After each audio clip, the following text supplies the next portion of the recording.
মিডিয়ায় আমরা ঢুকলেই আমরা সোশ্যাল মিডিয়ায় স্ক্রল করলেই দেখি জাতীয় বড় বড় মিডিয়ায় নিউজ হচ্ছে, ওইখানে ধর্ষণ ওখানে ধর্ষণ। কারণ নিজের যার ঘরে সব থেকে বেশি সেফ থাকে সন্তান, সেই পিতা কর্তৃক নিজের আত্মীয় কর্তৃক ধর্ষিত হচ্ছে ছোট বাচ্চা এবং কন্যা শিশুরা। এবং আরেকটা জিনিস আপনাদেরকে অবগত করতে চাই, ধর্ষকের কোনো জাত নেই, ধর্ষকের কোনো বর্ণ নেই, ধর্ষকের কোনো গোষ্ঠী নেই। ধর্ষক মসজিদের ইমামও হতে পারে, ধর্ষক সাধারণ রিক্সাওয়ালাও হতে পারে, ধর্ষক একজন মন্দিরের পুরোহিত হতে পারে।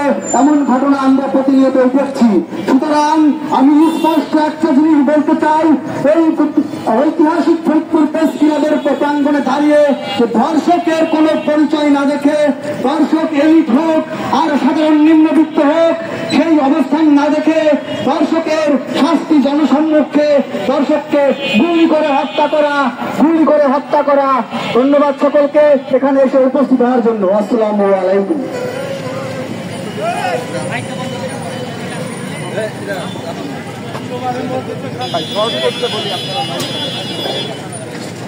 আমরা আজকে এই প্রাঙ্গণ থেকে আবারও হুঁশিয়ারি দিয়ে বলতে চাই, আমরা তনু থেকে আসিয়া নয় শুধু, এর পরবর্তীতে যেন কোনো ধর্ষণের ব্যাপারটা সংগঠিত করার আগে ওর মাথায় আসে যে ফরিদপুরের জনগণ এখন অ্যাক্টিভ, যে কোনো সময় তাদেরকে এই শাস্তির আওতায় আনা হবে এবং ওপেনে তাদের ফাঁসি কার্যকর করবো আমরা। এই মুহূর্তে আমাদের পক্ষ থেকে বক্তব্য রাখবেন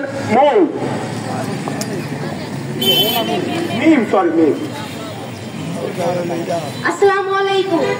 আমরা লজ্জিত, আমরা এমন দেশে বসবাস করি যেখানে ধর্ষকের বিচারের জন্য আমাদের রাস্তায় নামতে হয়। আমরা এমন দেশে বসবাস করি যেখানে ধর্ষকের পক্ষে উকিল পাওয়া যায়, ধর্ষকের পক্ষে সাক্ষী পাওয়া যায়। কিন্তু আমরা এই দেশ চাই না। আমরা এমন দেশ চাই যেখানে ধর্ষকের সাথে সাথে ধর্ষকের বিচার করা হোক, ধর্ষকের জনসম্মুখে ধর্ষকের মৃত্যুদণ্ড দেওয়া হোক। আমরা আজ রাস্তায় বের হতে পারি না, আমাদেরকে নিরাপত্তা দেওয়ার মতো কেউ নাই। আমরা কাকে বিশ্বাস করবো যেখানে আমাদের 8 বছরের 7 বছরের বন্ধ নিরাপত্তা না? আমরা এমন শাস্তি চাই যেখানে ধর্ষিতা মৃত্যুর সঙ্গে পাঞ্চল হসপিটালে ধর্ষিতা লাঞ্ছিত হয়ে আত্মহত্যা করে, সেই ধর্ষিতা জানাজার হওয়ার আগে ধর্ষকের জানাজার ব্যবস্থা করা হোক। আমি সরকার পুলিশ প্রশাসনকে বলবো, আপনারা এর বিচার দ্রুত নিবেন। যদি বিচার করতে না পারেন তাহলে শাড়ি চুরি করে বসে থাকুন। জনগণের হাতে এর বিচারের দায়িত্ব দিন, জনগণের বিচার করবে আর সরকার শাড়ি চুরি করে হাততালি দিবে। ধন্যবাদ।